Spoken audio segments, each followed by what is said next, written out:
So let's check in with John Innsbrucker for a quick update on Dragon and Falcon 9. John? Well, we're coming up on T-minus 3 hours and 35 minutes. All continues to go well for today's launch. Now on the launch pad, Falcon 9 is powered on. Engine and stage checkouts were performed last night. All of those looked good. Now we're currently pressurizing gas storage vessels on both the first and second stage. And as I like to report, the good news is there's nothing significant to talk about on the rocket right now. Now on top of Falcon 9 is the Dragon spacecraft. That's being prepared for the crew. The Dragon propellant system was pressurized to final flight pressure about an hour ago. We had the support team arrive in the White Room just inside T-minus 4 hours, and we're waiting right now for the crew to walk out of the ONC building, and they should arrive at the pad by about T-minus 3 hours. For the Dragon spacecraft, all systems are also currently go. The Air Force range reports no issues at this time. The range will be maintaining both air and sea space clearance around the launch pad. They also help support things like putting the roadblocks up to prevent access to the hazard areas at both the launch site at 39A and around the Cape. Now, the big question, of course, is the weather. And as I said before, we all talk about it, but it's the one thing we can't do anything about. Weather is 50% probability of good conditions. We are going to be watching for the clouds, lightning, thunderstorms. The sea breeze is not as strong today, and that's going to not help push all of that over Central Florida. But right now, things are looking good with both Falcon 9 and Dragon as we count down to liftoff. Now, we want to see where you're following today's launch from, so we're going to jump over to Tahira at our social desk. Thanks, Sean. So glad to hear that things are at least looking good right now for this launch. Really hope it stays that way.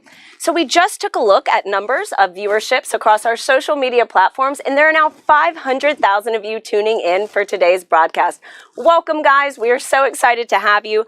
We also have the top cities right now tuning in, and that's Columbia, South Carolina, Houston, Texas, Los Angeles, New York, and Orlando. So it seems like the East Coast is really pulling today's viewership, but hey, last time on Wednesday, California came in and really stole the whole show away.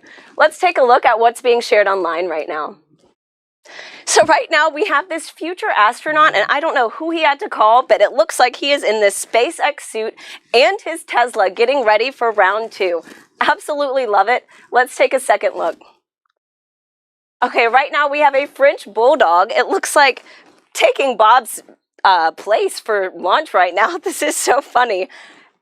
We'd love to see it, guys. And so for those of you tuning in, be sure to use that hashtag LaunchAmerica on social media and show us how you're getting ready for liftoff. So earlier in the show, we polled users to see which NASA logo you're sporting for today's launch, and the results are in. So it looks like about 62% of you are wearing the meatball today, and that leaves the worm falling a little bit behind. But hey, now that the worm is back, maybe y'all will be sporting it more often. And so with that, let's head back to Marie at NASA Kennedy. Marie? Thanks, Tahira. We have some really spirited reactions here. We're looking live at the ONC walkout doors, but I just have to tell you, Leland threw up his arms in the air in victory when he saw more people sporting the meatball, and Lauren looks like someone just kidnapped her dog. I am shook. Go worm, go away worm. Oh, wow. You know, you can't predict, how everyone else feels. That's the beauty of diversity of opinions, And other traditions like the meatball and the worm, or a card game that we play called Possum's Fargo. And you have to play enough hands to where the commander loses a hand before we can walk out. So that's probably going on right now, and they're getting ready to have Doug lose his hand. Yes. And then we can get in the elevator and come out and get in the spaceship. Yep. So we're giving them that moment in private. And Leland, I wanted to ask you too, because we had a scrub really late in the count yesterday. We got just under T-minus 17 minutes, and we were all like, oh, it was like a collective groan across the country, everybody watching. And I know you've been through a delay once yourself on one of your shuttle flights. And I wonder, what does it take to kind of refocused yourself on day 2? I mean, do you go through all the exact same preparations? Do you do anything a little different? Is there a little bit of superstition involved? No, not really. I mean, we try to keep everything the same way because we've practiced this way, and now we're in the real day. We're playing this way. So if you stay the same, kind of the same form and function that you've done before, nothing else hopefully will happen that's out of character to your mission. So I think we just try to stay the same way. Yeah, that's good insight. And I know, Bob and Doug, we heard them on the comms after that as they were detanking Falcon 9, and we're waiting for them to get out of Crew Dragon, and they were just cool, calm, collected, thanking the teams for doing a good job. Nobody's getting launch fever. And, they're going to do the same thing today. No matter how many people are watching, they're going to make the same call as they would if nobody was paying any attention. Right. And I was talking to CJ Sturkow before I launched on my first mission, and he said that he made a mistake and flipped the wrong switch on Ascent, and he glommed on that and was about to make another mistake.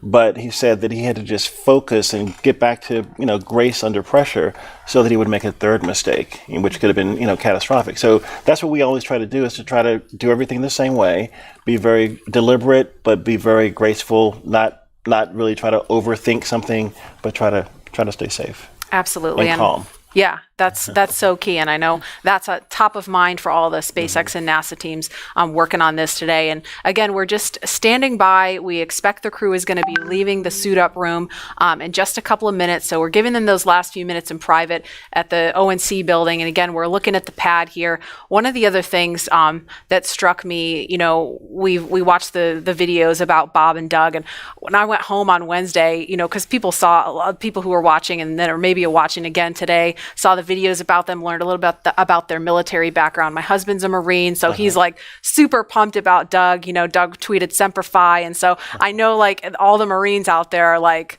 just super pumped about seeing this, and the airmen that are watching Bob, seeing them represent the Air Force. I mean, it's just such a cool moment for our military community. And as a military spouse, I definitely feel some of that pride. I saw Charlie Bolden last night coming from the restaurant, and he was very excited about Doug as a Marine, and he's a Marine, and so Semper Fi was definitely something he said. Godspeed, Semper Fi, go Crew Dragon. So it's our military people that are helping us with this launch, with the recovery, with all these other things, is very important to the success of the mission. Absolutely. And we want to turn our attention back to the Neil Armstrong Operations and Checkout Building. If we could, we want to take you to a picture of the doors. There they are. Those are the doors at the back of the crew quarters building. And it's an area where family, friends, and members of the media can share one final moment with the crew before launch. Now, the walk through those doors has signaled the beginning of the march towards launch for every American mission to space since 1968. This is the moment that is immortalized on film and video for 400 different astronauts from Apollo all the way through Space Shuttle, serving 150 total missions. And soon, the weather cooperates, mission number 151 with the first 2 commercial crew astronauts. These doors carry with them a legacy of purpose and action. And today they will announce to all of us the start of this, NASA's SpaceX Demo 2 mission. And you saw just a little bit of my walkout from STS-129, my last mission. And I remember having my friends and family out there. There was my chemistry teacher that was in the crowd. She got me turned on to science and helped me actually become an astronaut. And I just remember her being in the crowd saying, "Go Leland!" And it was just such a memorable moment for me. It kind of got more rocket fuel in my veins, getting me ready for my mission. Yeah, absolutely. And we were just looking at a live picture outside of the building where we could see some of the folks gathered. We could see Doug and Bob's immediate families. There's a small contingent of media there. I mean, normally that place would be just kind of jam-packed with as many people as we could fit in there to capture that moment. We, of course, had to scale that back a little bit to maintain social distancing, but there's still a very excited group of people standing outside the building right now waiting for that to happen. Yeah, it's so cool to see their families there and that they have that moment with them prior to getting inside of the Teslas. I mean, seeing that the last time we made that attempt was this incredibly emotional moment. I have no doubt it will also be emotional again. But yeah, that I can only imagine what's going through their heads, in that moment when they're just waving goodbye for the last time before flying. I mean, Leland, were you nervous? Were you You know, at that moment we were, we had been a little jovial in the suit up walkout, but I think at that moment.